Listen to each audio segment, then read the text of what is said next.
and we're here to talk about opioid addiction. It's a serious problem in the United States, and it's an epidemic in Tennessee. Our state has the second highest statewide opioid prescription rate in the United States.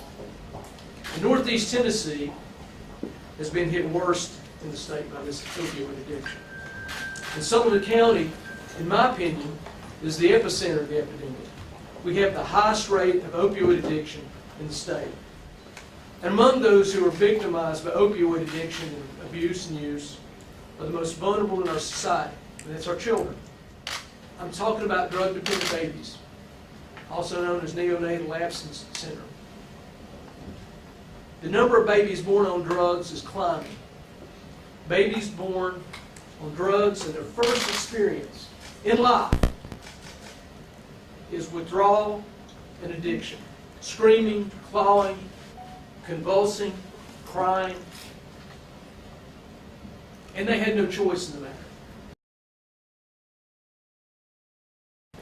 The opioid crisis is a true crisis, not just in name but in actuality. It's devastating families here, not just in Upper East Tennessee but throughout the United States. For many children, this is the rattle of their childhood. This is what they hear as babies. Through the actions of certain drug manufacturers such as Purdue Pharmaceuticals, Mallinckrodt, and Endo Pharmaceuticals, they created a market that didn't exist. And that market is for opioids to be used for people that have non-cancerous, non-life-ending pain.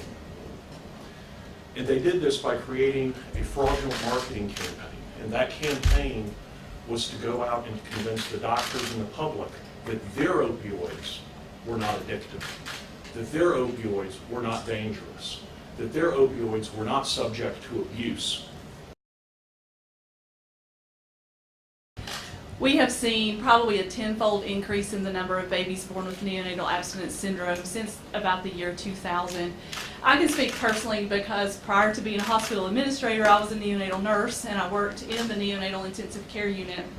And I started there in 2001 and we saw just a few babies periodically, randomly. We would see a baby born addicted to drugs. And I can tell you now that it runs anywhere from about 30 to 50% of our 39-bed NICU as being occupied with babies with neonatal abstinence syndrome. So much so that most of you all are probably aware we opened a unit just last month specifically dedicated to caring for these families and babies. So the numbers have continued to grow and the numbers have continued to increase as this problem has continued to grow throughout our community and throughout the region. And through reimbursement claims and TennCare claims, we know that the cost of caring for a baby who experiences neonatal abstinence syndrome is about 10 times what the cost of a normal newborn is. So you're looking at about $63,000 for a baby experiencing NAS versus about $6,300 for a normal delivery and a normal baby. So the impact it affects each and every one of us within the region. It just truly breaks my heart to see the devastating impact that opioids have brought to somewhere I consider home. This is not a distant urban area. It's not an inner city, environment. It's home. It's the beautiful foothills of the mountains and what I believe is some of the most beautiful country and the most amazing people that God has ever created. But the reality is opioids are robbing us of that beauty and they're destroying the lives of those people.